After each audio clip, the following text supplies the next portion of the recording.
आदरणीय सभापति महोदय, आदरणीय जजेस, आदरणीय शिक्षक शिक्षिकाएं और मेरे सभी वॉलंटियर्स, आप सभी को मेरा प्रणाम जोहार। मैं सुनील कुमार तुरी पाकुड़ बीएड कॉलेज से हूं और मेरा नोडल डिस्ट्रिक्ट है दुमका।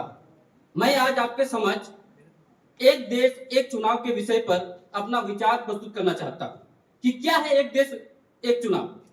देखिए दोस्तों, हमारे देश में 130 करोड़ से भी अधिक 130 करोड़ से भी अधिक जनसंख्या है और ये सभी जो है अलग धर्म के, अलग जात के, अलग संस्कृति के साथ, अलग अलग समाज में एक साथ रहते हैं। लेकिन जब चुनाव की बात आती है तो सब एक साथ मिल करके अपने प्रतिनिधियों को चुनते हैं, अपने नेता को चुनते हैं, अपने मनपसंद नेता को चुनते हैं।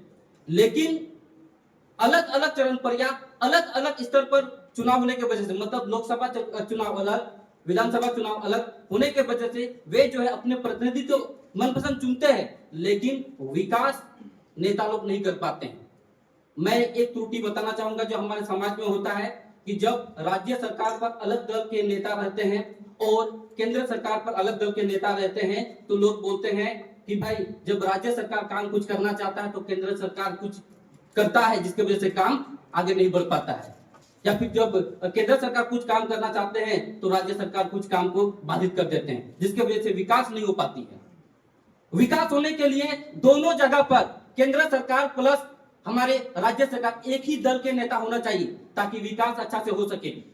विकास अच्छा से होने के लिए हम लोग को इस तरह का कदम उठाना पड़ेगा। ये एक देश एक चुनाव एक नई नीति है, नई सोच है जिससे हम विकास कर सकेंगे। एक साथ अगर चुनाव होता है तो क्या होगा, खर्च कम होंगे। अगर खर्च कम होंगे तो वो खर्च जो है हमारे विकास पर लगेंगे। अगर एक साथ हमारे यहाँ राज्य सरकार और केंद्र सरकार रहेंगे तो दोनों में तालमेल अच्छा रहेगा और विकास भी होगा।